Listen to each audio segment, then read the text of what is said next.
สวัสดีทุกคนเนาะคลิปนี้เขาก็สิมาอัดเผื่อประโยชน์หลายๆคนเนาะเชื่อว่าตรงหลายๆคนเนาะตรงอยากเห็นว่าตั้ง Facebook นี่มันตั้งจังไดมันตั้งง่ายหรือตั้งยากเนาะมื้อนี้มาเบิ่งกันเลยเนาะเพราะว่าเวลาลูกค้ามาหาเนาะส่วนใหญ่ก็เฮาบริการคนเดียวเฮาก็บ่ค่อยมีเวลาแหน่ก็เลยสิเฮ็ดคลิปออกไปให้ผู้ที่ยังบ่ฮู้เนาะผู้ใดที่ฮู้ก็เลื่อนผ่านเลยหรือว่าผู้ใดเฮ็ดเป็นก็เลื่อนผ่านได้เลยเนาะมื้อนี้เฉพาะผู้ที่ยังบ่ทันตั้งเป็นเนาะตั้ง Facebook โดยตนเองเนาะลำดับเทออิทให้เฮามาหาแอปตัวนี้เนาะแอปสีฟ้านี่เนาะบันฟ้านี่เนาะตัวนี้เนาะก็คือก่อนเฮาสิมีตัวนี้ได้เฮาก็ต้องไปโหลดมาเนาะมาจำใส่เลยเนาะจำมาแบบนี้อันนี้คืออันนี้มันเลือกเป็นภาษาไทยเลยเนาะอันนี้ให้กดออกเนาะอันนี้ถ้าว่าของผู้ใดมันเป็นภาษาอังกฤษเนาะเป็นภาษาอังกฤษเขาก็มาจำอยู่ในเทิงนี่ก็เลือกภาษาได้เลยเนาะเลือกภาษาลาวก็ได้เนาะนี่เนาะระบบมันก็สิอัปเดตให้เนาะอันนี้เป็นภาษาอังกฤษเดี๋ยวเปลี่ยนเป็นมันคือเป็นของคนอื่นซะเด้อนี่เด้เนาะมันส่วนใหญ่เบอร์เขาจะเอาเบอร์เก่ามาเปิดเห็ดใหม่เนาะมันก็เลยเป็นแบบนั้นเนาะบางเบอร์เปิดใหม่ๆก็ตั้งบ่ได้เนาะอันนี้คือปัญหาเนาะที่ว่าลูกค้าเว้ามาว่าตั้ง Facebook นี่ยากเนาะมื้อนี้มาลองเบิ่งเนาะมาเบิ่งนำกันเลยเนาะตับอิทให้เอามาใส่ตัวนี้เลยเนาะ create new account นี่ก็คือสร้างใหม่เนาะอันนี้คันเฮามาเปลี่ยนเป็นภาษาลาวเลยเห็นบ่มันสิเป็นภาษาอังกฤษอันนี้เนาะอันนี้คือใส่สื่อเนาะใส่สื่อเอาเป็นภาษาไทยซะเนาะจึงสื่อสารง่ายเพราะว่าหลายๆคนก็สิเข้าใจง่ายเนาะเป็นภาษาไทยเนาะเวลาเราเปลี่ยนเป็นภาษาลาวเลยระบบมันบ่งครับมันเป็นภาษาอังกฤษเนาะสิเปลี่ยนเป็นภาษาไทยเนาะเบิ่งไว้บ่เสียหายเนาะผู้ใดที่เป็นแล้วหรือยังบ่เป็นก็เบิ่งไว้เนาะเพื่อเป็นความรู้เนาะตัวนี้ก็คือเห็นบ่ถ้าใส่ภาษาไทยแล้วมันจะเป็นแบบนี้เนาะนี่ใส่โปรไฟล์อื่นนี่เนาะอยากให้เห็นหน้าทำอิฐเลยแบบนี้เนาะอันนี้คูณออกเนาะมาสร้างบัญชีใหม่เลยเนาะกดใส่เนาะสร้างบัญชีใหม่สร้างบัญชีใหม่กดใส่เลยเนาะตัวนี้มาใส่สื่อเนาะสื่อเฮาสิตั้งมื้อนี้ภาษาลาวยังบ่มีเนาะเพราะว่าเครื่องนี้หาก็เปิดใหม่ๆเนาะมาแอดภาษาลาวก่อนเนาะได้ทั้ง2อย่างเลยมื้อนี้ก็คือแอดภาษาลาวในคีย์บอร์ดเนาะกับตั้ง Facebook ไปเอากลับคืนนี่เนาะเฮาสิมาใส่ภาษาลาวเนาะกดเปลี่ยนภาษาอยู่นี่เนาะเฮาสิใส่ว่าบุญครึ่งเนาะเพราะว่าซื้อลูกค้าบุญครึ่งนี่เนาะกล่องบ่อยากโฟกัสปานใด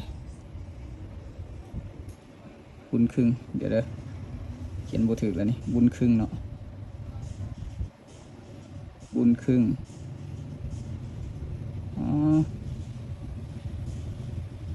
นี่เนาะเพิ่นว่าเอานามสกุลนะเซบ่ล่มเพิ่นว่าเซบ่ล่มเพราะว่าน่าจะกินเหล้าเลยเมาเลยเซบ่ล่มประมาณนี้เนาะเซบ่ล่มถัดไปเลยเนาะวันเดือนปีเกิดนี่ใส่ได้ตามใจเนาะแต่ว่าต้องให้18 ปีขึ้นเนาะ2003 2004ก็ใกล้แล้ว18 ปีเนาะ21 22 ปีเลยกดไปเลยเนาะอันนี้มาเลือกชายหรือหญิงเนาะเลือกเป็นชายเนาะลูกค้าเขาเป็นผู้ชายอันนี้คือเบอร์ใส่ในเครื่องเนาะเบอร์ที่เขาเปิดใหม่เบอร์ที่เขาสมัครเนาะนี่เนาะแบบนี้เนาะถ้าว่ามันโบเด้งระบบมันโบเด้งมาแบบนี้เลยให้เขียนเบอร์ไว้อยู่เนาะเลยมาพิมพ์ใส่เนาะอันนี้คือมันมาแล้วเนาะ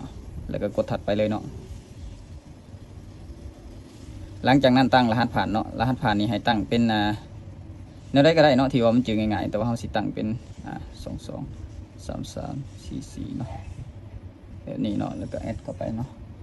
หลังจากนั้นเราก็กดถัดไปเนาะเบิ่งนำกันเนาะง่ายหรือยังหลังจากนั้นก็กดยอมรับเลยเนาะนี่เนาะปัญหาของมันคือเบอร์นี้มันว่าเคยตั้งแล้วเนาะเคยตั้งแล้วเนาะตัวนี้ต้องเปลี่ยนเบอร์ใหม่เนาะจังใดเนาะถ้าว่าบ่เปลี่ยนเบอร์ใหม่แม่นตั้งบ่ได้เนาะหรือว่าอีกวิธีหนึ่งเลยแม่นสมัครผ่านมิวเนาะสมัครผ่านมิวก็ต้องมีมิวในเครื่องจังสมัครผ่านมิวได้เนาะเดี๋ยวเราสิมาอัดต่อวิธีสมัครผ่านมิวเนาะอันนี้คือมันบ่ได้แล้วเบอร์เปิดใหม่ๆได้นี่แต่ว่าบ่ได้เนาะนี่แหละคือปัญหาที่ลูกค้าติดมาหลายคนที่ว่ามันตั้งบ่ได้มันยากเนาะประมาณนี้เนาะเดี๋ยวมาเบิ่ง ต่อไปวิธีตั้งผ่านมิวเนาะมาต่อเลยเนาะบัดนี้มาเบิ่งวิธีสมัครผ่านมิวบัดนี้ในเมื่อเบอร์เขาเปิดใหม่ๆมันก็ตั้งบ่ได้แล้วเนาะเพราะว่าเขาเอาเบอร์เก่ามาเฮ็ดใหม่เนาะมันอาจจะซ้ำกับของคนอื่นก็เลยมันมีบัญชีอยู่แล้วมันจะบ่ได้เนาะหลังจากนั้นให้เขามาสมัคร